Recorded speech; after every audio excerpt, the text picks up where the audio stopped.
আমরা whole body check করবো আর কি, সম্পূর্ণ বডি। প্রথমে আমাদের কি করতে হবে, মাথা চেক করতে হবে, তাই না?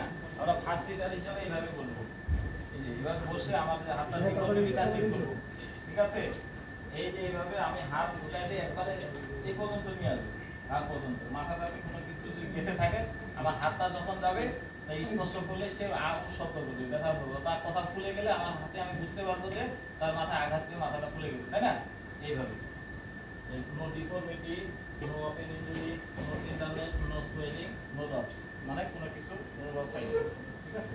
তারপরে আমরা গলাটা চেক করব। গলাটা হচ্ছে এইভাবে আমার হাত দুটো একদম এখান থেকে শুরু করে নিচের দিকে চলে যাবে। এই প্রয়োজনে আমি কাপড়টাকে আলগা করে দেবো, ওটা খোলা দেবো, ঠিক আছে? এই যে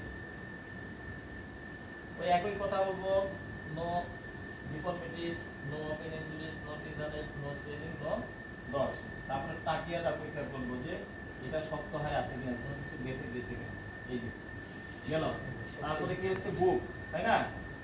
এই আমরা এখান থেকে এই পর্যন্ত অংশটাকে বুক ধরবো। যে বুকের এখানে একটা নরম হাড় আছে যেটাকে জাইগোয়েড প্রসেস বলা হয়, ঠিক আছে?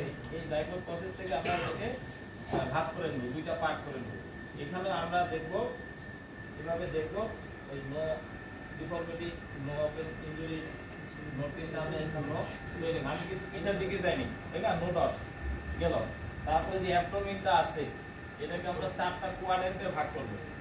পেটটাকে চারটা কোয়াড্রেন্টে ভাগ করব। এই যে চারটা কোয়াড্রেন্টে ভাগ করে এখানে দেখো রিজিডিটি, মানে কোনো কিছু গেঁথে আছে কিনা, ঠিক আছে?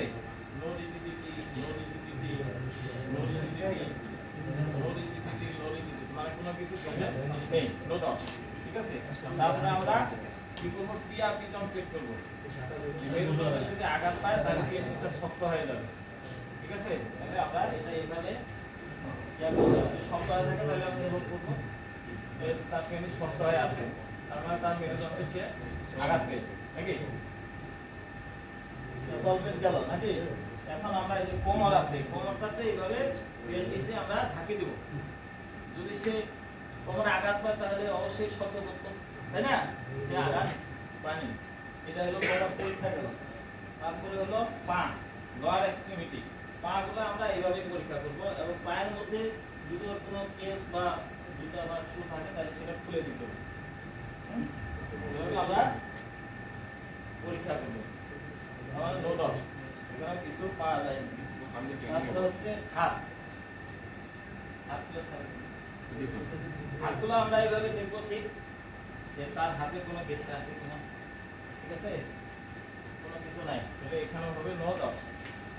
আর কি বাকি থাকবে? পিঠটা বাকি থাকবে। এটা তাহলে কিভাবে দেখবো, তাই না? এটা আমার এই যে দেখেন এভাবে নিব, আমি পাটা ব্যবস্থা দিয়ে আমি তাকে কিভাবে নিব দেখেন।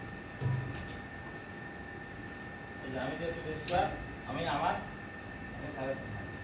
উনি আমার এই পায়ের উপর ধরতে দেবে। এখন আমি এখানে তার মেরুদণ্ডটা চেক করবো যে মেরুদণ্ডে আঘাত পেয়েছে কিনা। খুব আরাম, নাকি?